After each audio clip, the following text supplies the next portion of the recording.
প্রিয় দর্শক, সবাইকে আমন্ত্রণ জানাচ্ছি আর টিভির বিশেষ আলোচনা অনুষ্ঠান আওয়াজ ডেমোক্রেসি দেখবার জন্য। সঙ্গে আছি আমি রুবায়াত ফেরদৌস। আজ আমরা কথা বলবো ধর্ষণ, চলমান আন্দোলন ও ছাত্র রাজনীতির দায়। প্রিয় দর্শক, এই বিষয়ে কথা বলবার জন্য আমাদের সঙ্গে এই মুহূর্তে তিনজন ছাত্র নেতা যোগ দিয়েছেন। আসুন প্রথমে তাদের সঙ্গে পরিচিত হই। আমাদের সঙ্গে আছেন ঢাকা বিশ্ববিদ্যালয়ের ছাত্রলীগের সাধারণ সম্পাদক এবং ডাকসুর সাবেক এজিএস সাদ্দাম হোসেন। সাদ্দাম, আপনাকে স্বাগত। আমাদের সঙ্গে আছেন ছাত্রলীগের উপসংস্কৃতি সম্পাদক, ডাকসুর সাবেক সদস্য তিলোত্তমা শিকদার। আমি দেখতে পাচ্ছি সে যুক্ত হবেন আমাদের সঙ্গে। আছেন জাতীয়তাবাদী ছাত্র দলের যুগ্ম সাধারণ সম্পাদক মোহাম্মদ মহিনুদ্দিন রাজু। রাজু, আপনাকে স্বাগত। এবং বাংলাদেশ ছাত্র ইউনিয়নের সাধারণ সম্পাদক অনিক রায়। অনেক ওয়েলকাম। প্রিয় দর্শক, এই অনুষ্ঠান আপনাদের, চাইলে আপনারা তর্ক তুলতে পারেন, প্রশ্ন করতে পারেন, মতামত দিতে পারেন। এজন্য টেলিভিশনের পর্দায় দেখানো নম্বরে ফোন করে আপনার পরিচয় দিয়ে প্রশ্নটি উত্থাপন করুন। দেশে এবং বিদেশে এই মুহূর্তে যারা আরটিভি দেখছেন, চাইলে আপনার অনুষ্ঠানটি ফেসবুক এবং ইউটিউবেও দেখতে পারেন। তো আমরা আলোচনায় যাব। প্রথমে অনিক রায়, আপনি যদি আলোচনা বিস্তার করেন, এই যে চলমান আন্দোলন এবং এই ছাত্র রাজনীতি আমরা বিষয় ঠিক করেছি, আপনি বিষয়টিকে কিভাবে দেখছেন? অনেক রায়। আসলে আসলে মনে করেন যে গত 6 মাসে আমি একটা ছোট পরিসংখ্যান দিয়ে আমার আলোচনাটা শুরু করতে যাব।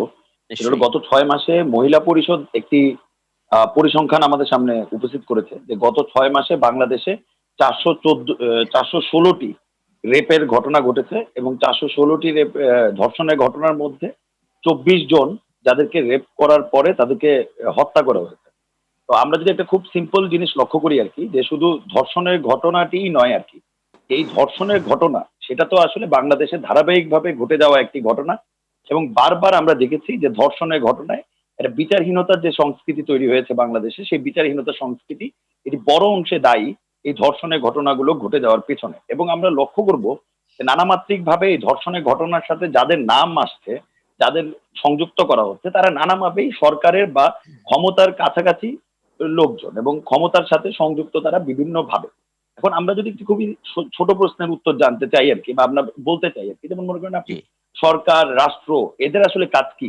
আমরা যদি ভুল না করে থাকি, সরকারের কাজ হলো দেশে ল অ্যান্ড অর্ডার মেনটেন করা। মানে সরকারের কাজ ল অ্যান্ড অর্ডার মেনটেন করা, কিন্তু আমরা দেখলাম এই কোভিড-19 সিচুয়েশনেও গত 6 মাসে 416টি রেপের ঘটনা ঘটেছে, যেটা বাংলাদেশের বিভিন্ন পত্র পত্রিকায় এগুলো এসেছে। এখন একই রকমের ঘটনা বারবার ঘটে চলছে, একই রকমের ঘটনা বারবার হচ্ছে, কিন্তু আমরা দেখছি যে কোনোভাবেই সরকারের পক্ষ থেকে যেই উদ্যোগগুলো গ্রহণ করা প্রয়োজন ছিল, সরকার সেসব উদ্যোগ গ্রহণ করেনি। বরঞ্চ আমরা দেখলাম আমাদের স্বরাষ্ট্রমন্ত্রী একটি গুরুত্বপূর্ণ দায়িত্বে তিনি বসা, বাংলাদেশের মানুষের ল অ্যান্ড অর্ডার মেনটেন করা তার দায়িত্ব, কিন্তু তিনি বললেন যে পৃথিবীর সব দেশেই ধর্ষণ হয়। এবং এই যে ধর্ষণের মতো একটি ক্রিমিনাল অ্যাক্টিভিটিকে তিনি যে জেনারেলাইজ করার যে চেষ্টাটা করলেন, আমরা মনে করি এটা একটি চূড়ান্তভাবে দায়িত্বহীন বক্তব্য। এবং সেই দায়িত্বহীন বক্তব্য, এবং আমরা যদি নোয়াখালীর ঘটনাটি আমাদেরকে যদি দেখি, শুধু নোয়াখালী নয়, আমি রিসেন্ট সময়ে যদি বলি, আমরা খাগড়াছড়ির ঘটনাটি যদি দেখি, আমরা এমসি কলেজের ঘটনাটি যদি দেখি, এমনকি আমরা যখন দেখব যে আমরা ছাত্র ইউনিয়নের কর্মীরা যখন ধর্ষণ বিরোধী সচেতনমূলক গ্রাফিটি তৈরি করতে গেল বেইলি রোডে, তখন আমরা দেখলাম পুলিশ কিভাবে নির্মম ভাবে সেই জায়গায় তাদের উপর ব্রুটালি অত্যাচার করলো, এবং লকআপে নিয়ে গিয়েও একই রকম ভাবে পুলিশ তাদের উপর অত্যাচার চালালো। এই যে মনে করেন একটা সংস্কৃতি বাংলাদেশে দাঁড়িয়েছে, যে সংস্কৃতিতে আপনি আসলে যদি কোনো সত্য কথা বলেও রাস্তায় দাঁড়াতে চান, এবং সত্যটা বলেও সত্যের জন্য যদি আপনি লড়তে চান, তাহলে পুলিশ বাহিনী বা বিভিন্ন ভাবে এই যে থ্রেট দেওয়া বা বিভিন্ন ভাবে অত্যাচার করা, এটার বিরুদ্ধেই কিন্তু আসলে এসবের আন্দোলন। আজকে কিন্তু ধর্ষণের আন্দোলনটি আমরা যদি একটু লক্ষ্য করি, যে আমাদের স্বরাষ্ট্রমন্ত্রী তিনি যে ব্যর্থ হয়েছেন বাংলাদেশের মানুষের law and order fill up করতে, এই দায়টা কিন্তু আমরা দেখছি না যে বাংলাদেশ সরকারের এই সৎ সাহসটি আছে এটি স্বীকার করে নেওয়ার, যে বাংলাদেশের মানুষের ল অ্যান্ড অর্ডার তারা মেনটেন করতে পারেনি। ফলে কিন্তু এই আন্দোলনটি হচ্ছে, জি। এবং আন্দোলনটি কিন্তু চলছে সারা বাংলাদেশ জুড়ে। অনেক আজকে আপনি অনেক ধন্যবাদ। আমি আপনার কাছে আবারও ফিরে আসবো। আমাদের সঙ্গে যুক্ত ধন্যবাদ। হয়েছেন তিলোত্তমা শিকদার। তিলোত্তমাকে শুনতে পাচ্ছেন আমাদের সবাইকে? হ্যাঁ, আমি শুনতে যে পাচ্ছি। আপনি যদি একটু বলেন, অনেক যে প্রশ্নগুলো উত্থাপন করেছে, বিশেষ করে আইন শৃঙ্খলা অবনতির প্রশ্নটি তিনি এনেছেন এবং তারা স্বরাষ্ট্রমন্ত্রীর পদত্যাগও কিন্তু দাবি করছেন এই আন্দোলন থেকে। তিলোত্তমা শিকদার। হ্যাঁ, আপনি যে কথাটি বলেছেন আমি আসলে সেই কথাটি বলতে চাচ্ছি যে অনেক ভাই যিনি কথা বললেন কিছুক্ষণ আগে, তিনি কিছু কথা বলে গিয়েছেন। সেই কথা শুনে আমার মনে হচ্ছে আমি সেই ২০০১ সালের যুগে প্রবেশ করেছি। তিনি বলেছেন ক্ষমতার সাথে ধর্ষণের সম্পৃক্ততা। তিনি আরো বলেছেন যে বিচারহীনতার সংস্কৃতি।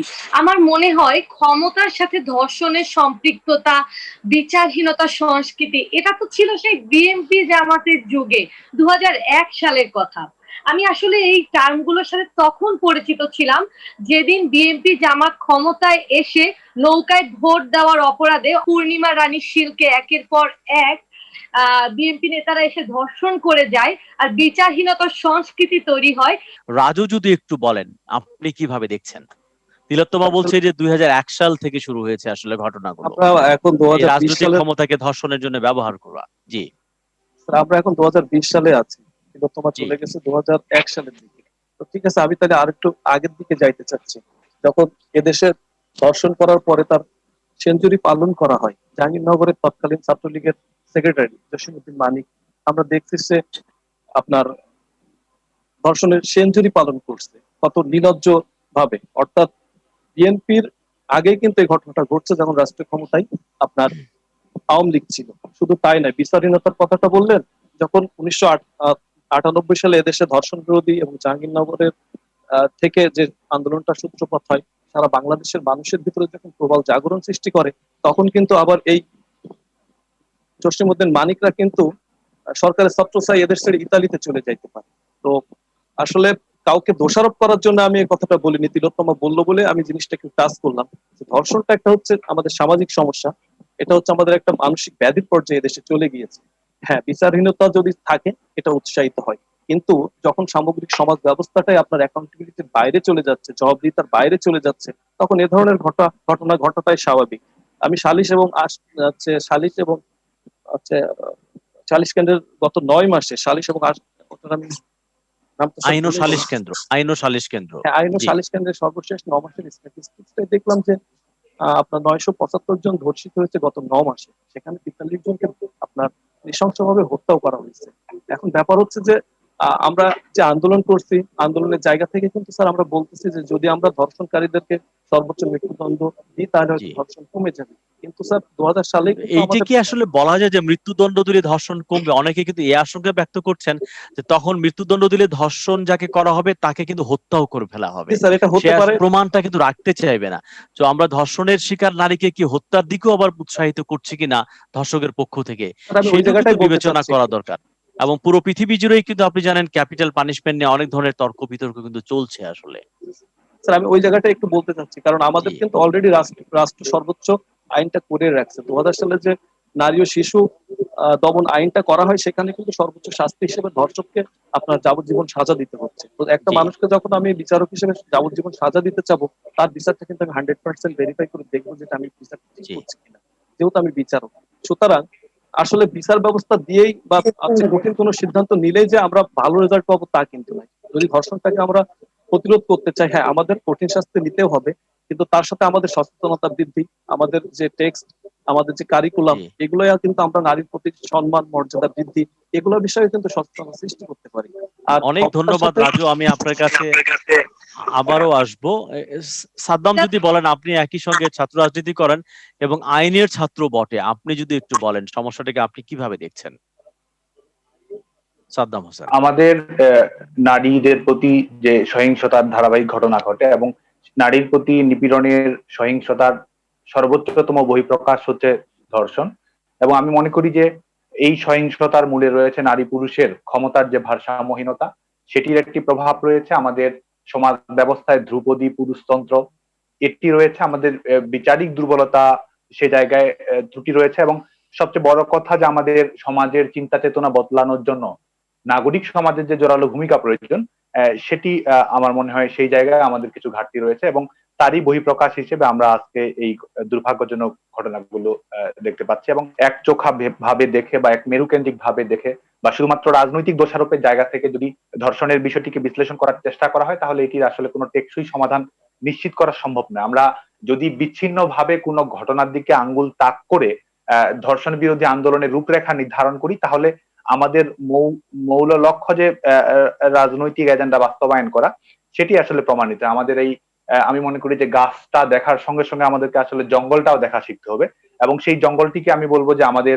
পুরুষতান্ত্রিক সমাজ ব্যবস্থার যে বহিঃপ্রকাশ, সেটির ফলাফল হিসেবেই আসলে এই ঘটনাগুলো ঘটছে আমি মনে করি। এবং সাম্প্রতিক কালে আজকে যেহেতু আন্দোলনের বিষয় নারী নিপীড়ন এবং সাম্প্রতিক ছাত্র আন্দোলন, আমি বলবো যে অপরাধের ন্যায় বিচারের চেয়ে, সামাজিক প্রকরণের চেয়ে যে রাজনীতি, তার রাজনীতির জন্য এক ধরনের নেসেসারি ইনভেনশন অফ অ্যানিমোসিটিতে ঘুরপাক খায়, সে রাজনীতি কেবল ঘৃণা ছড়াতেই সিদ্ধহস্ত, সে রাজনীতির সমাজ পরিবর্তনের অঙ্গীকার নিষ্ফল।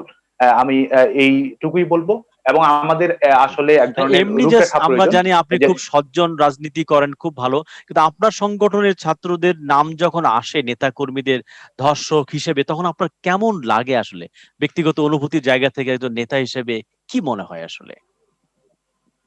এমসি কলেজ থেকে শুরু করে অনেকগুলো ঘটনা কিন্তু নাম চলে আসে, তখন সংগঠনের নামও কিন্তু সামনে চলে আসে মিডিয়াতে। এইটা কি আপনার কিভাবে ব্যাখ্যা করা যায় আসলে? আমি যেটি মনে করি সেটি হচ্ছে যে বাংলাদেশ ছাত্রলীগ তার পেছনে ফেলে আসার সময়ে অনেক সময় আক্রমণের শিকার হয়েছে, অনেকবারই তথ্য সন্ত্রাসের শিকার হয়েছে, এবং স্বাভাবিকভাবেই আমি যেটি সাম্প্রতিককালে বলার চেষ্টা করেছি, এক ধরনের ক্যারেক্টার অ্যাসাসিনেশন এন্টারপ্রাইজ গড়ে উঠেছে ছাত্রলীগকে দোষারোপ করার জায়গা থেকে। সাম্প্রতিক যে ঘটনাগুলো ঘটছে সেটি থেকে বাংলাদেশের কোনো ছাত্র সংগঠনেরই দায় এড়ানোর সুযোগ নেই। বাংলাদেশের প্রত্যেকটি ছাত্র সংগঠনের নৈতিক দায় অনুভব করা উচিত, এবং সেটি সমাজ পরিবর্তনের জায়গা থেকে আমরা কতটুকু ভূমিকা রাখতে পেরেছি সেই জায়গা থেকে আমি মনে করি যে ভূমিকা রাখার সুযোগ রয়েছে। এবং অনেক আমি ধন্যবাদ বারবার যেটি সাদ্দাম, বলার আমি আপনার চেষ্টা কাছে করি, আবারও আসবো। একই প্রশ্ন অনেকের কাছে, যে এক ধরনের বাম দল সম্পর্কে এক ধরনের স্বচ্ছতার কথা বলা হতো, সেইখানেও কিন্তু আসলে এক ধরনের ধর্ষণের অভিযোগ কিংবা নিপীড়নের জায়গা তৈরি হয়েছে কমিউনিস্ট পার্টি কিংবা ছাত্র ইউনিয়ন। এইটা তো আপনারা কিভাবে মোকাবেলা করছেন আসলে? আপনারা আন্দোলন করছেন, কিন্তু আপনাদের সংগঠনের মধ্যেই এরকম ভূতগুলা রয়ে গেছে আসলে। আমি আপনার কাছে যাব, তার আগে একজন ঢাকা বিশ্ববিদ্যালয়ের একজন ছাত্রী তিনি যুক্ত হয়েছেন আমাদের সঙ্গে একটি প্রশ্ন নিয়ে, যে আপনি যদি আপনার পরিচয় দিয়ে প্রশ্নটি উত্থাপন করেন, কে বলছেন এবং কোত্থেকে বলছেন? জি, আমি তাহসিন। আমি সাংবাদিকতা 2য় বর্ষে পড়ছি। আমি ঢাকা থেকে বলছিলাম। জি। জি, আমার প্রশ্নটা হলো, যখনই যেকোনো এলাকায় কোনো ধরনের অনিয়ম, হোক সেটা ধর্ষণ, হোক সেটা অন্য কোনো ধরনের অনিয়ম, কোনো কিছু নিয়ে যখন মুখ বন্ধ থাকার ব্যাপারে যে ধমকিটা দেয়া হয়, সেখানে কেন এলাকা ভিত্তিক যে সংগঠনটা থাকে, যাদের আসল দায়িত্ব মানুষের রক্ষাকর্তা হওয়ার, তাদের নামে কেন উল্টো হুমকি দেয়া হয় যে আমরা তাদের অংশ আমরা তোমাদের দেখে নেব? জি, অনেক ধন্যবাদ প্রাচী প্রশ্ন করার জন্য। যে কেউ উত্তর দিতে পারেন, অনেক যদি বলেন। ইভেন নোয়াখালীর ঘটনা আমরা দেখেছি, নারী কিন্তু আশেপাশের লোকজনকে বলেছে, প্রতিবেশীদেরকে বলেছে, কিন্তু এক ধরনের তাকে চুপ করতে হয়েছে, বাড়ি ছাড়া করতে হয়েছে। তো এইটা সবাই নির্বিকার থাকছে কেন? শুধু আইন প্রশাসন তো নির্বিকার বিচার না, সাধারণ মানুষ, সমাজের তো একটা বড় দায়িত্ব। সমাজ এরকম নির্বিকার হচ্ছে কেন? তার নির্বিকার থাকাটা আসলে বিষয় না আর কি, মানে নির্বিকার তো মানুষ থাকতেছে। এখন এটাই আসলে প্রশ্ন যে মানুষ আসলে কেন নির্বিকার হচ্ছে। কারণ আমাদের দেশে আসলেই এটা স্বীকার করতে হবে, আপনি অস্বীকার করার কোনো উপায় নেই। সাদ্দাম খুবই ভালো কিছু কথা বলেছে, যে সমাজ পরিবর্তনের কিছু কথা বলেছে। তিনি বলেছে যে আমাদের বিচারিক ব্যবস্থায় কিছু সমস্যা রয়েছে, আমাদের এখনো একটি ধ্রুপদী যে পুরো পুরুষতান্ত্রিকতা, সেই পুরুষতান্ত্রিকতার জায়গা রয়েছে। তো আমি সেই জায়গা থেকেই কিন্তু আমার প্রশ্নটা, যে আমি যদি আওয়ামী লীগ সরকারকে ধরে নিই, আওয়ামী লীগ সরকার আজকে প্রায় 12 বছর হচ্ছে টানা ক্ষমতায় রয়েছে। তো এর মধ্যে কেন বিচারিক ব্যবস্থার কোনো প্রকার সংশোধন করা হলো না? আমি যদি দেখি এখনো যে সাক্ষ্য আইন আমাদের দেশে চলমান, সেই 1872 সালের ইংরেজ আইন, সেই আইনে বলা হয়েছে যে কোর্টে আপনি একজন নারীকে দুশ্চরিত্রা প্রমাণ করতে পারবেন, এবং দুশ্চরিত্রা প্রমাণ করার মাধ্যমে আপনি ধর্ষণের ঘটনাকে খারিজ করে দিতে পারবেন। এবং এটা কিন্তু হচ্ছে রেগুলার। আমি যদি বাংলাদেশে যে কেসগুলো ফাইল করা হয়, সেই জি। কেসগুলো যদি একটু রেকর্ড দেখি, সেটা তো 10 খুব বছর ক্লাসিক্যাল এক্সাম্পল ইয়াসমিনের সময় আমরা দেখেছি, আমরা যে দেখেছি যে কিভাবে তাকে আসলে কমার্শিয়াল সেক্স ওয়ার্কার বানানোর চেষ্টা করা হয়েছে বানানোর চেষ্টা হয়েছে। ফলে এগুলো পুলিশ কিন্তু আমরা বাহিনী দেখছি কর্তৃক। প্রতিনিয়ত। এবং আমরা যেটা বলতে চাচ্ছি আর কি, যে আপনি একটা প্রশ্ন আমাকে করেছেন যে আমাদের মানে নিজস্ব সংগঠনের মধ্যে দেখেন আপনাদের সংগঠনের মধ্যে অনেক অভিযোগ কিন্তু তৈরি আমি হচ্ছে। সেটারই উত্তর দিচ্ছি আর কি, যে আমরা প্রথমতই আলাপ যে একটা ধর্ষণ এবং নিপীড়ন দুটা ঘটনার মধ্যে যেটাই ঘটনা আমরা মনে করি যে আমরা আমাদের সাংগঠনিক ভাবে সেটার বিরুদ্ধে স্টেপ নিতে পারবো, আমরা আমাদের সেসব ঘটনার সাথে সাংগঠনিকভাবে স্টেপ নিয়েছি। এবং যেসব নারী বা যেসব আমাদের কর্মীরাই আমাদেরকে এই অভিযোগ করেছে, আমরা কিন্তু বলেছি জি। যে তোমরা যদি পুলিশ আইনের দ্বারস্থ হতে চাও, আমরা আমাদের সংগঠনগত সর্বোচ্চ পরিমাণ সাহায্য আমরা আমাদের জায়গা থেকে করি। আপনি কমিউনিস্ট পার্টির কথা বলেছেন, আমি যতটুকু জানি কমিউনিস্ট পার্টির সেন্ট্রাল গভর্নমেন্ট মিটিং চলছে এবং 2-1 দিনের মধ্যে হয়তো কমিউনিস্ট পার্টি তার বিরুদ্ধে, তার ভিতরে যে অভিযোগটা এসেছে সেই অভিযোগটাও তারা ক্লিয়ার করবে। এটা এখন যেটা সমস্যা হচ্ছে আর কি আমাদের, যেটা আমাদের এই মুহূর্তে আমার প্রশ্নটা আর কি, আমরা যেটা বলতে চাই, এই যে মানুষ নির্বিকার, কারণ মানুষ আসলে যে বিচার পাবে সেই ভরসাটা কিন্তু মানুষের নেই।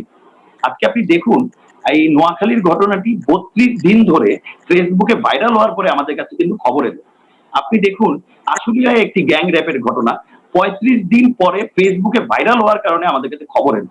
মানুষের যে একটা স্বভাবগত জায়গা থাকবে যে তার নিরাপত্তা বিঘ্নিত হয়েছে, তিনি যে পুলিশ বাহিনী, তাদের দায়িত্ব আমাদের বিচার করার বা তাদের দায়িত্ব আমাদের নিরাপত্তা দেওয়ার, তাদের কাছে যাওয়ার, মানুষ কিন্তু পুলিশ বাহিনী। অনেক অনেক ধন্যবাদ, আমি আপনার কাছে আসবো। তিলোত্তমা, আপনি বলতে পারেন না নেট সমস্যার জন্য, আপনি যদি একটু কন্টিনিউ করেন আলোচনাটা, যে একটা পুরুষতান্ত্রিক সমাজ কাঠামো, এর মধ্যে আবার রাজনৈতিক ভাবে ধর্ষণকে ব্যবহার করা হয়েছে। আমরা দেশে নির্বাচনে একটি দলকে ভোট না দেওয়ার জন্য কিন্তু ধর্ষণের ঘটনা ঘটেছে, এবং এটা বিশেষ অঞ্চলে আবার বাড়তি ধর্ষণের ঘটনাও ঘটছে।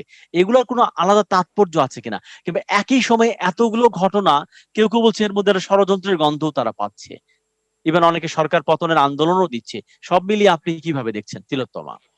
একটি নারীর প্রতি সহিংসতা বা ধর্ষণকে আসলে অন্যভাবে ব্যাখ্যা করার বা অনাকাঙ্ক্ষিত ঘটনা বলার কোনো ধরনের সুযোগ এখানে আমাদের নেই। কিন্তু আমি তখন যে কথাটি বলতে চেয়েছি, অনিক ভাইয়ের কথায় কিছু পয়েন্ট চলে এসেছে। তিনি বলেছিলেন যে বিচারহীনতার যে সংস্কৃতি, আমি কিন্তু কোনো দলকে, আমি ধর্ষণ, নারীর প্রতি যে ধর্ষণটা, সেটাকে আমি কোনো দলের ক্যাটাগরিতে ফেলে ধর্ষণকে আসলে আমাদের একটি সামাজিক ব্যাধিতে পরিণত হয়েছে। এখানে বিএনপি সরকারের আমলে কত লোক ধর্ষণ হচ্ছে আর আওয়ামী লীগ সরকারের আমলে কত লোক ধর্ষণ হচ্ছে, সেভাবে ব্যাখ্যা করে কিন্তু ধর্ষণকে সংজ্ঞায়িত। ব্যাখ্যাটা কি তিলোত্তমা এই কারণে করে, যখন সে ছাত্রলীগ করে, ছাত্রদল করে, তাদের সরকার যখন ক্ষমতায় থাকে, তারা মনে করে যে এই ধর্ষণ করে আমি পার পেয়ে যেতে পারি আসলে। না, আপনি যেটা আমি নিজে কি এটা একটু উদাহরণ প্রশ্ন দিলেন, করতে পারি? মানিকে যে সেঞ্চুরি সে সেলিব্রেট করে, তাকে কেউ ধরতে পারবে না, আমি সেই সেটাই মানিক কিন্তু বলছি। আমি কি এখনো একটা রয়ে প্রশ্ন গেছে করতে পারি? আসলে। বিচারটা আমি কি হলো? আসছি, আর স্যার আমি সেদিকেই আসছি।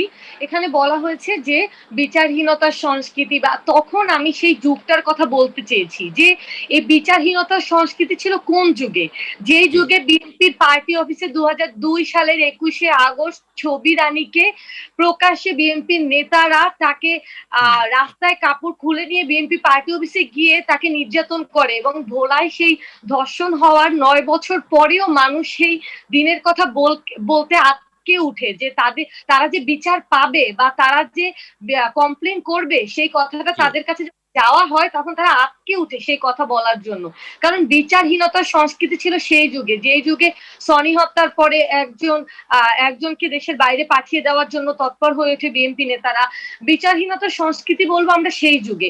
কিন্তু ধর্ষণ আসলে আওয়ামী লীগের আমলে কত ধর্ষণ আর বিএনপির আমলে কত ধর্ষণ, এভাবে ধর্ষণকে সংজ্ঞায়িত করার কোনো সুযোগ অনেক নেই। ধন্যবাদ তিলোত্তমা। রাজুকে একটু বলবেন, মানে ও তিলোত্তমা যেটা বলবার চেষ্টা করেছে, আমরাও সময় দেখেছি যে মানে ধর্ষণের সঙ্গে আবার একটা ধর্মীয় রাজনীতির সম্পর্ক আছে, যে এই যে যে সনাতন ধর্মের মেয়েদেরকে অনেক বেশি নির্বাচনের পরে ধর্ষণ করা হয়েছে, সেটা আমরা নিজেরাই দেখেছি। কিংবা পাহাড়ের ক্ষেত্রে দেখি জাতিগত একটা ব্যাপার আছে, যে বাঙালিরা আদিবাসী নারীদেরকে ধর্ষণ করছে। মানে এটা একটা পুরুষতান্ত্রিক ক্ষমতা কাঠামো, যে নারীকে ডিবেইস করা, তাকে ইনসাল্ট করা, অপমান করা, এবং ওই গ্রামে তাকে থাকতে না দিয়ে জায়গা জমি দখল করা, মানে অনেক বড় ব্যাপার কিন্তু ধর্ষণের সঙ্গে যুক্ত হয়ে থাকে আসলে। সেই দিকেই আমি আসছি। একটু রাজুর কাছে আমি যেতে চাই, রাজু যদি একটু বলেন। স্যার আসলে তিলোত্তমা বারবার ফিরে যাচ্ছে হচ্ছে বিএনপি গভর্নমেন্টের সময়। আসলে এখন কিন্তু আমরা যে আলোচনাটা নিয়ে আসছি সেটাই ধর্ষণ, অর্থাৎ ধর্ষণ সমাজে কি ধরনের মাত্রা অতিক্রম করা একটা অপরাধ হিসেবে আমাদেরকে চোখ রাঙাচ্ছে প্রতিনিয়ত। তাই কিন্তু আমরা আজকে আলোচনার টেবিলে এই টপিকটা নিয়েই বসছি। যদি আমাদের এই যে জিনিসটা ও বারবার বলতেছে যে বিএনপির আমলে, সেই জিনিসটা যদি এখনই রিপিট হচ্ছে বলে হয়তো আমরা এখন এই জিনিসটা নিয়ে আলোচনা করছি, এটা আমাদের মাথা ব্যথার কারণ হয়ে দাঁড়াইছে। অর্থাৎ আমরা অনেক অনেক ধন্যবাদ রাজু। আমাদের অনেক, আপনাদের প্রোগ্রামটা নিশ্চয়ই জনপ্রিয়, অনেক আপনাদের কথা শুনতে চাচ্ছে, অনেক দর্শকের ফোন পাচ্ছি। খুলনা বিশ্ববিদ্যালয়ে একজন শিক্ষক যুক্ত হয়েছে, তিনি কিছু বলতে চান। যে আপনি যদি আপনার পরিচয় দিয়ে প্রশ্নটি কিংবা মতামত রাখতে পারেন। কে বলছেন? হ্যাঁ স্যার, আমি শরীফুল ইসলাম, খুলনা বিশ্ববিদ্যালয়ের গণযোগাযোগ ও সাংবাদিকতা ডিসিপ্লিনের লেকচারার। আমার কথা শোনা যাচ্ছে স্যার? হ্যাঁ, আমি আলোচনাটি শুনছিলাম স্যার। যেই দিকে আলোচনাটি মূলত হচ্ছে, প্রথমত বলা হচ্ছে যে বিচারহীনতার সংস্কৃতি, এবং সর্বশেষ যে আলোচনাটি হচ্ছে যে ক্ষমতা যে প্রয়োগ করা। আমার কাছে মনে হয়েছে যে হ্যাঁ, দুটো বিষয় একই সাথে খুবই অঙ্গাঙ্গিভাবে জড়িত। আমাদের সমাজে এই সামাজিক ব্রীতির যেমন একটি সামাজিক আন্দোলন গড়ে তোলা জরুরি, তেমনি একই সাথে এই বিচারহীনতার সংস্কৃতি সেটাকে দূর করা জরুরি।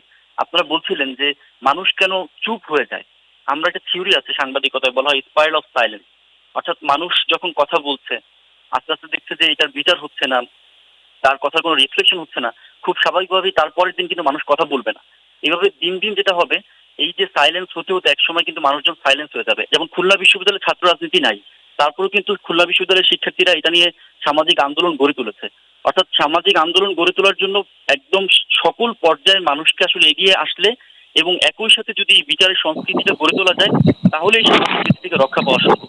আর আপনি যে কথাটা অনেক বলছিলেন, ধন্যবাদ যথার্থ। আপনাকে। খুলনা বিশ্ববিদ্যালয় থেকে একজন শিক্ষক তার মতামত রাখছিলেন। সাদ্দাম, যদি বলেন যে আইনের ছাত্র হিসেবে এই মৃত্যুদণ্ড যেটা বিলটা হয়তো সামনে পাশ হয়ে যাবে অনেকে বলছে, আপনি কি মৃত্যুদণ্ডকে সাপোর্ট করেন কিনা ধর্ষণের শাস্তি হিসাবে? আমি সেই প্রসঙ্গে আসি। আমাদের ঢাকা বিশ্ববিদ্যালয়ের সাংবাদিকতা বিভাগের শিক্ষার্থী একটি গুরুত্বপূর্ণ প্রশ্ন তুলেছে এবং সেই জায়গা থেকে যদি আমি বলার চেষ্টা করি, সেটি হচ্ছে যে এটির মোদ্দা কারণ যদি আমি খুঁজতে যাই, আজকে আমরা ইউএন উইমেনের একটি প্রতিবেদন আমি দেখছিলাম এবং সেখানে আমি দেখেছি যে বাংলাদেশে যৌন নির্যাতন করাকে 30% পুরুষ তাদের সেটি অধিকার মনে করে এবং যৌনতার যে বিষয়টি 77% শিক্ষার্থী, 77% পুরুষ, সেটি শহরের এবং গ্রামের 81% পুরুষ, তারা সেটিকে মনে করে যে তাদের সেটি অধিকার। সেক্ষেত্রে নারীর মতামত আছে কি নেই এই বিষয়টি তারা গ্রাহ্যই করে না। এটিকে আমাদের ইউএন উইমেনের যিনি বাংলাদেশের দায়িত্বে আছেন শোকো ইসাকাওয়া, তিনি বলেছেন যে টক্সিক ম্যাসকুলিনিটি। আমি মনে করি যে এই টক্সিক ম্যাসকুলিনিটির কারণেই কিন্তু আজকে বাংলাদেশে এই ঘটনাগুলো ঘটছে। আর আপনি যেটি বললেন মৃত্যুদণ্ডের বিষয়, আমি যেটি মনে করি ধর্ষণ একটি সামাজিক সমস্যা, একটি পুরুষতান্ত্রিক সমস্যা। এটির সমাধানের জন্য শুধুমাত্র আইন একটি বিষয় মাত্র, রাজনৈতিক আন্দোলন একটি বিষয় মাত্র। এটি আসলে সার্বিক পরিপ্রেক্ষিত থেকে দেখতে হবে এবং এই জায়গায় আমাদের শুধু হতাশ হওয়ার কারণে আমাদের অনেক আশাবাদী হওয়ারও কারণ রয়েছে। যেই কিছু তথ্য আমার কাছে মনে হয়েছে যে এই ফ্যাক্টর গুলো আসলে নারীর ক্ষমতায়নের ক্ষেত্রে গুরুত্বপূর্ণ ভূমিকা পালন করে এবং বিশেষ করে আমরা সাম্প্রতিককালে আমরা যেটি দেখেছি যে আমাদের, আমি শেষ করবো এই বিষয়ে তারপরেই আলোচনায় আসছি, সেটা হচ্ছে যে আমাদের শিক্ষাক্ষেত্রে আমরা এখন যেটি দেখতে পাই যে আমাদের ছেলে মেয়ের সমতা নিশ্চিত হয়েছে বর্তমান প্রধানমন্ত্রী বঙ্গবন্ধু কন্যা শেখ হাসিনার নেতৃত্বে। আজকে মাধ্যমিক স্তরে মেয়েরা লেখাপড়া করছে, শিক্ষাবৃত্তির অভূতপূর্ব সুযোগ পাচ্ছে এবং আপনি জানেন যে স্যার আমাদের স্বাস্থ্য খাতে প্রসূতি এবং মাতৃমৃত্যুর হার এটি বর্তমানে 60% কমেছে এবং কর্মসংস্থান যেটির মাধ্যমে আসলে নারীর স্বাধীনতা বৃদ্ধি পায়, নারীর ক্ষমতায়ন বৃদ্ধি পায়, সেটি 10% থেকে 36% এসেছে এবং যেটি দক্ষিণ এশিয়ার গড় 26%। এবং আমরা দক্ষিণ এশিয়ার একটি দেশ হয়েও কিন্তু জাতীয় নারী উন্নয়ন নীতিমালা আমরা গ্রহণ করতে পেরেছি, যেটিকে বলা হয়েছে আন্তর্জাতিকভাবে যে Beijing platform and action plan পলিসির একটি বৃহত্তর জাতীয় সংস্করণ হিসেবে আমাদের এখানে এসেছে। আমরা যদি এইভাবে আমাদের জাতীয় দুটো ধারা কিন্তু আমরা এখনো সিগনেচার করিনি, আমরা কিন্তু বাদ রেখেছি। হ্যাঁ, আমি মনে করি যে এই বিষয় সম্পর্কে সরকারের অর্জন আছে, কিন্তু ভেবে তারপরে দেখার সুযোগ যেভাবে রয়েছে। নারী নির্যাতন এবং ধর্ষণ বাড়ছে সেইটা খুব আমাদের কাছে অ্যালার্মিং মনে হচ্ছে। আসলে আমি আপনার কাছে সেই আলোচনায় যাব। আমি একটু সাদ্দামের সঙ্গে যোগ করতে চাই।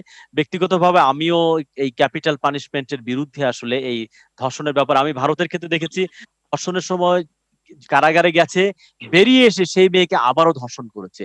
তো ওর যদি চেতনাগত যে পুরুষতান্ত্রিক যে একটা ভেতরের যে কাঠামো, সেইখানে যদি চেঞ্জ পরিবর্তন না করা যায়, কেবল শাস্তি দিয়ে কারাগারে পাঠিয়ে কিংবা মৃত্যুদণ্ড দিয়ে বাকিদেরকে, আমার মনে হয় খুব বেশি দূর যাওয়া যাবে। সো এটা একটা আইনি সমস্যা, বিচারের সমস্যা, এটা আমাদের জেন্ডার সংবেদনশীল সমস্যা, সমাজের সমস্যা, পাঠ্যপুস্তকের সমস্যা। তো সার্বিকভাবে সেই পুরুষতান্ত্রিক কাঠামোকে চ্যালেঞ্জ না করে শুধু আইন পুলিশ দিয়ে বোধহয় ধর্ষণের মতো জায়গাটাকে মোকাবেলা করা যাবে না। এ নিয়ে আমরা আরো কথা বলবো, আপনাদের সবার কথা শুনবো। প্রিয় দর্শক, এই পর্যায়ে আপনারা দেখছেন RTVর সরাসরি আলোচনা অনুষ্ঠান আওয়াজ ডেমোক্রেসি। আমরা কথা বলছিলাম ধর্ষণ, চলমান আন্দোলন ও ছাত্র রাজনীতির দায়। সঙ্গে থাকুন, ফিরছি এখনই।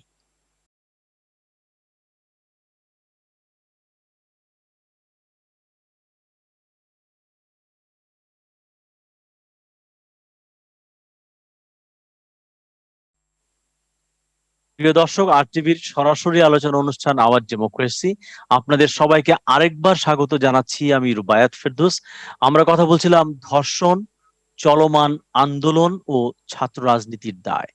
আমাদের সঙ্গে থাকার জন্য আপনাদের ধন্যবাদ। বিরতির আগে খানিকটা কথা আমরা বলেছি, বিরতির পরে তিলোত্তমা শিকদার আপনি যদি বলেন।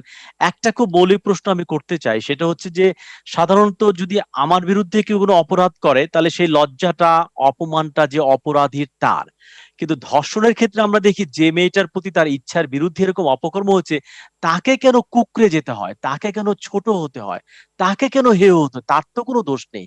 এই সমাজের মধ্যে এই জায়গাটা এখনো কেন আমরা তৈরি করতে পারছি না? সে তো বুক ফুলিয়ে সামনে এসে বলবে যে আমার প্রতি অপরাধ করা হয়েছে। সমাজ কেন তৈরি না, তাকেই কেন ছোট করে? তিলোত্তমা। আসলে এটা হচ্ছে আমাদের বলতে গেলে আমাদের সমাজেরই একটি রূপ। এখনো পর্যন্ত আমাদের ধর্ষণকে কিন্তু একটি নারী যখন ধর্ষিত হয় তখন কিন্তু নারী স্বাধীনতা এবং নারী পোশাককে দায়ী করা হয় ধর্ষণের কারণ হিসাবে। আমরা কিন্তু তেমন একটি সমাজে বিলং করি। এখনো জি। কিন্তু নারীর সাফল্যতাকে নারীর লাল লিপস্টিকে সাজগোজে আবদ্ধ করতে চায় কিন্তু এই সমাজ। আমরা কিন্তু এমন একটি সংস্কৃতি এই সমাজে দেখতে পাচ্ছি।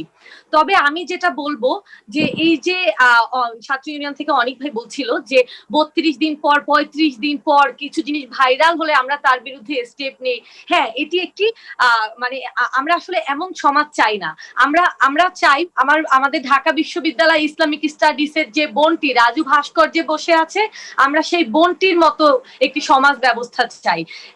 সেই বোনটি কিন্তু ধর্ষণের বিচার চেয়ে একা একা এসে সেই বিচার চাইতে হচ্ছে তাকে। এই মামলা করার ২০ দিন অতিবাহিত হওয়ার পরেও কিন্তু ৬ জন আসামি এখনো পর্যন্ত ৬ জন গ্রেপ্তার হয়নি। কাউকে পর্যন্ত একজনও কিন্তু গ্রেপ্তার হয়নি। আজকে আমরা দুজনের গ্রেপ্তারের কথা শুনছি। এই যে আমার বোনকে একা এসে রাজু ভাস্কর্যের পাদদেশে বিচার চাইতে হচ্ছে, এই যে আমার বোনকে একা সংবাদ সম্মেলনের মাধ্যমে এসে তার বিচার চাইতে হচ্ছে, আমরা কিন্তু অনেক প্রগতিশীল সংগঠনকে দেখি যে প্রগতিশীলতার বুলি কিন্তু তারা মুখে আওড়ায়।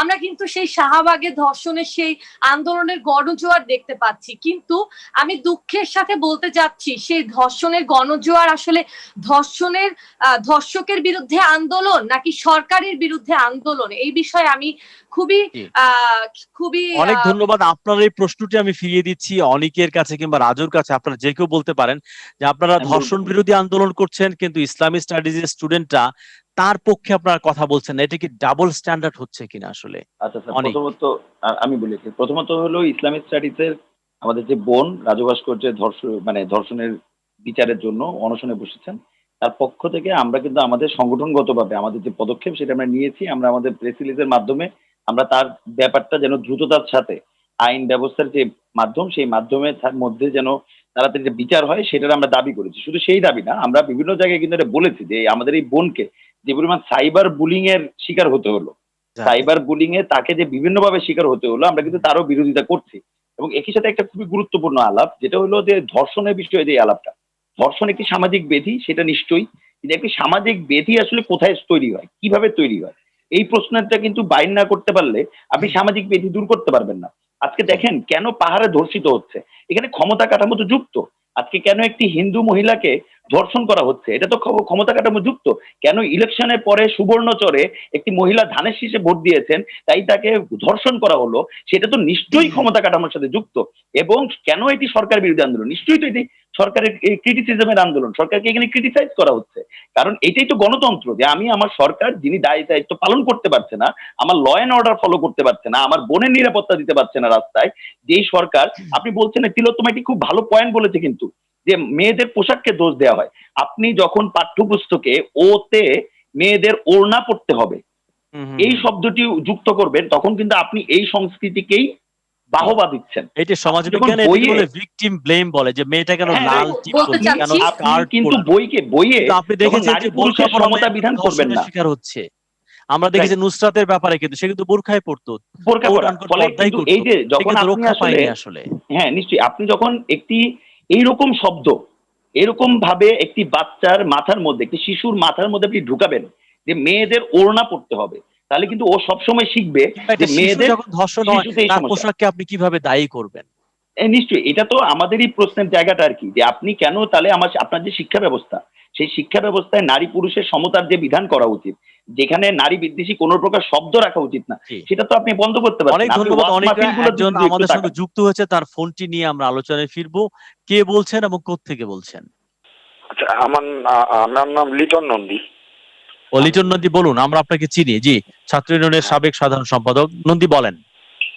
আচ্ছা স্যার, যেটি হচ্ছে যে এখানে আমি আলোচনা শুনছিলাম, তার প্রেক্ষিতেই আমার যে বক্তব্যটি দেওয়া, আমি জাস্ট 1 মিনিটের মধ্যে যেটা বলবো সেটি হচ্ছে যে আমাদের এখন ধর্ষণ যেটা হচ্ছে, যে কারণে বারবার এখানে ক্ষমতার আল্লাপাটটা আসছে বা সরকারের ইস্যুটা আসছে, সেটি হচ্ছে যে এখন ধর্ষণ বা নারী নিপীড়ন যতটা না জৈবিক বিকার, তার চেয়ে বেশি ক্ষমতার বিকার হিসেবে আমাদের সমাজে দেখা যাচ্ছে। এবং সেই ক্ষমতার বিকার আমরা কিন্তু দেখতে পাই যে 30শে ডিসেম্বর 2018 নির্বাচনের পর সুবর্ণচরে একজন নারীকে ধর্ষিত হয়েছিল কিন্তু ক্ষমতার বিকারের কারণে। কিংবা আমরা যে পাহাড়ে অসংখ্য আমাদের নারী শিশুদের ধর্ষণ দেখি, আমরা কল্পনা চাকমা অপহরণ দেখি বা পূর্ণা ত্রিপুরার ধর্ষণ দেখি, সেখানেও কিন্তু ওইখানে আমাদের এই যে বাঙালি রাষ্ট্রের যে ক্ষমতা, সেই ক্ষমতার একটা বহিঃপ্রকাশ বিকার দেখি কিন্তু এই পাহাড়ি এবং আমাদের আদিবাসী নারী এবং শিশুদের ধর্ষণ বা নিপীড়নের মধ্য দিয়ে। তো আমি মনে করি যে, এবং আমরা যদি শুধু এই সময় না, আমরা যদি 2001-এর বিএনপির আমলেও দেখি, সেই সময় যে পূর্ণিমা রানীর শিলের ধর্ষণ, সেটাও কিন্তু একটা ক্ষমতার বিকার। আমি মনে করি আমাদের এখানে ধর্ষণ যতটা না জৈবিক বিকার, তার চেয়ে বেশি ক্ষমতার বিকার। অনেক ধন্যবাদ লিটন, এই আলোচনা আমরা করেছি। আমি একটু রাজুর কাছে যাব। এখনকার পরিস্থিতি যেটা আমরা দেখছি, হ্যাঁ, ক্ষমতার কাঠামোর সাথে ধর্ষণ তো অবশ্যই আমরা জড়িত দেখছি। লাস্ট যে ঘটনাগুলো আমরা দেখছি শুধু ধর্ষণ না, আপনি ধর্ষণ বলেন, দুর্নীতি বলেন বা স্বাস্থ্য খাতের যে সমস্যা বলেন, আপনি যে সেক্টরের সমস্যাটা দেখবেন সেটা কিন্তু সরকারের সাথে সংশ্লিষ্ট ব্যক্তিদের দ্বারাই সম্পন্ন হচ্ছে। অর্থাৎ যে এই সমস্যাটা সৃষ্টি করছে তার ব্যাকআপটার, যার গভর্নমেন্টের দিক থেকে ব্যাকআপ আছে, সেই কিন্তু এইগুলা করছে বা এর সাথে ইনভলভমেন্ট আছে। যারা ক্ষমতা কাঠামোর বাইরে তাদেরকে আপনি কিন্তু এই ধরনের ঘটনার সাথে খুব বেশি সম্পৃক্ত দেখতে পাবেন না। হ্যাঁ, আমরা যে কিছু জিনিস দেখছি যেগুলা মানুষ করছে, সেটা তাদের মানসিক বা মানবিক বিকার, যেটা বিভিন্ন এইটা বিকার ঠিক আমি বলবো না, সুস্থ স্বাভাবিক লোকরা কিন্তু ধর্ষণ করে।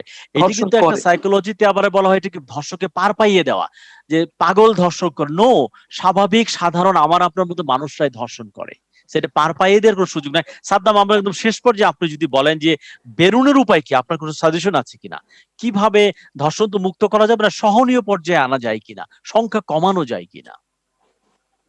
হ্যাঁ, এটির জন্য আমি মনে করি যে একটি দুর্বার সামাজিক আন্দোলন গড়ে তুলতে হবে এবং নারীকে মানুষ হিসেবে দেখার জন্য সামাজিক চোখ তৈরি করতে হবে। আমাদের জেমস তার গানের ভাষায় যেটি বলেন যে, চোখের বোরকা নামিয়ে দেখো জ্যোৎস্নার গালিচা। মেয়েদেরকে মানুষ হিসেবে দেখার বিষয়টিতে আমাদের আত্মস্থ করতে হবে। এবং আমি মনে করি যে আমাদের সমাজে যে মোরাল পুলিশিং রয়েছে, আপনি যে বিষয়টি নিয়ে আলোচনা করছিলেন, যে আমরা নারীর মর্যাদাকে নারীর শরীরের সঙ্গে সম্পর্কিত করে রাখি, ধর্ষণের যিনি শিকার তাকেই সমাজ লজ্জার বিষয় হিসেবে চিহ্নিত করার চেষ্টা করে। আমাদের মফস্বল এমন অনেক ঘটনা ঘটে যখন যে মেয়েটি ধর্ষণের শিকার হয় তাকে জোরপূর্বক বিয়ে দেওয়া হয়, সালিসি ভাবে বিষয়টি সমাধান করা হয়। আর শুধু ধর্ষণের ঘটনাকে একপাক্ষিক ভাবে ক্ষমতার বিকার বলা, এটি আমি মনে করি যে কোনো শুভবোধের পরিচয় না। আজকে দেখুন, আপনি কমিউনিস্ট পার্টির অফিসের ঘটনাটি বললেন, কমিউনিস্ট পার্টির যে অফিসে যে যৌন নির্যাতনের ঘটনা ঘটেছে বা কিছুদিন আগে আমাদের ঢাকা বিশ্ববিদ্যালয়ের ছাত্র ইউনিয়নের অভ্যন্তরে যে ঘটনাগুলো ঘটছে, এটিও কি ক্ষমতার বিকার? আমাদের ক্ষমতার সঙ্গে ধর্ষণের উদাহরণ যদি আমরা দেই, সেটি মুক্তিযুদ্ধকালীন সময় ঘটেছে একটা জাতিগত নিষ্পেষণের জায়গা থেকে। এবং 2001 সালে আওয়ামী লীগ যখন ক্ষমতা, এই ক্ষমতা কেবল পলিটিক্যাল ক্ষমতা না, আমার মনে হয় এটা হচ্ছে যে পেট্রিয়ার্কি, যেটা বলে পুরুষতান্ত্রিক ক্ষমতা, সেইটাকে বোধহয় সামনে আনা দরকার। যে পলিটিক্যাল ক্ষমতা এবং আমি মনে করি যে এখান থেকে যদি সরে আসতে হলে আমাদের পার্টি আপাত প্রগতিশীল তার মধ্যে হয় কেন, কারণ তার মধ্যে পুরুষতন্ত্র রয়েছে আসলে। এই জন্য আমি মনে করি যে আমাদের এক ধরনের নন কনফর্মিস্ট আন্দোলনের প্রয়োজন, প্রথা বিরোধী আন্দোলনে যেতে হবে এবং আমাদের সামাজিক পরিবর্তনের জন্য একটি রূপরেখা নির্ধারণ করতে হবে। আমরা যদি কেবল সস্তা কথা বলার চটকদারি মোহে আবদ্ধ হই, তাহলে আমি মনে করি যে এর মাধ্যমে নারী মুক্তি নিশ্চিত করা সম্ভব নয়। এবং আমাদের আন্দোলন শুধুমাত্র মেট্রোপলিটন নির্ভর করলে হবে না, শুধুমাত্র শাহবাগ নির্ভর করলে হবে না। আমাদের নোয়াখালীতে ছুটে যেতে হবে, কক্সবাজারে ছুটে যেতে হবে, পঞ্চগড়ে ছুটে যেতে হবে। বাল্য বিবাহের বিষয়টিকে আমাদের সামনে নিয়ে আসতে হবে, যৌতুকের বিষয়টিও সামনে নিয়ে আসতে হবে, কারণ এই প্রত্যেকটি বিষয়ই আসলে যে ধর্ষণের ঘটনা, এটির সঙ্গে সার্বিকভাবে সম্পর্কিত। আজকে গার্মেন্টসে একজন মহিলা যখন পুরুষের চেয়ে কম মজুরি পাবেন, সেটিও কিন্তু কোনো না কোনো ভাবে নারীর প্রতি সহিংসতাকে প্রণোদনা দেয়। এই জন্য আমি মনে করি যে আমাদের একটি জাতীয় রূপকল্প প্রয়োজন, যেটি আমরা বঙ্গবন্ধু কন্যার মাধ্যমে পেয়েছি 2001 সালে, জাতীয় নারী উন্নয়ন নীতিমালা। এটিকে যদি আমরা পূর্ণাঙ্গভাবে বাস্তবায়ন করতে পারি এবং আমরা বাংলাদেশের 5 কোটি শিক্ষার্থী, আমরা বাংলাদেশের তরুণ সমাজ যদি নারীর মানবিক মর্যাদা প্রতিষ্ঠিত করতে পারি, মোল্লাদের হাত থেকে, পুরুষতন্ত্রের হাত থেকে, পুরুষতান্ত্রিক দৃষ্টিভঙ্গির হাত থেকে যদি আমরা নারীকে নিরাপদ রাখতে পারি, তাহলে এটির স্থায়ী সমাধান সম্ভব বলে মনে করি। তো আমাকে শেষ করতে হচ্ছে, আপনাদের চারজনকে অনেক 50 বছর পেরিয়ে গেছে বাংলাদেশে। আমরা মনে করি রাষ্ট্রকে কেবল ধর্ম নিরপেক্ষ হলেই চলবে না, রাষ্ট্রকে জাতি নিরপেক্ষ হতে হবে, রাষ্ট্রকে ভাষা নিরপেক্ষ হতে হবে, রাষ্ট্রকে লিঙ্গ নিরপেক্ষ হতে হবে এবং রাষ্ট্রকে যৌনতা নিরপেক্ষ হতে হবে। এবং সেরকম একটি গণতান্ত্রিক, অসাম্প্রদায়িক, বৈষম্য মুক্ত এবং জেন্ডার সংবেদনশীল রাষ্ট্র নির্মাণের যে আমরা আহ্বান, সেখানে আপনারা যারা ছাত্র রাজনীতি করেন আপনাদের অনেক অনেক বেশি অবদান রাখার আছে। আপনাদের সবাইকে ধন্যবাদ আলোচনা দেখবার জন্য, অংশ নেওয়ার জন্য। প্রিয় দর্শক, আপনাদেরকে ধন্যবাদ অনুষ্ঠানে যোগ দেওয়ার জন্য এবং প্রশ্নদীপ্ত প্রশ্ন করবার জন্য। আগামীতে আবারও দেখা হবে। সবাই নিরাপদে থাকুন এবং ভালো থাকুন।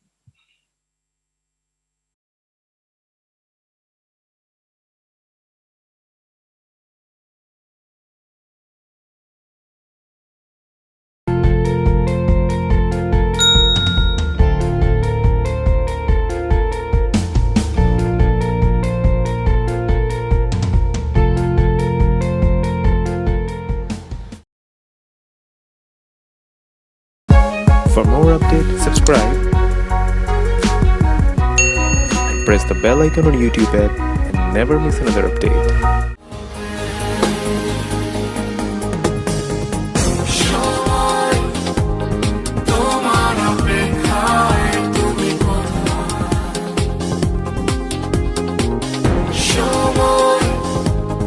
তোমার অপেক্ষায়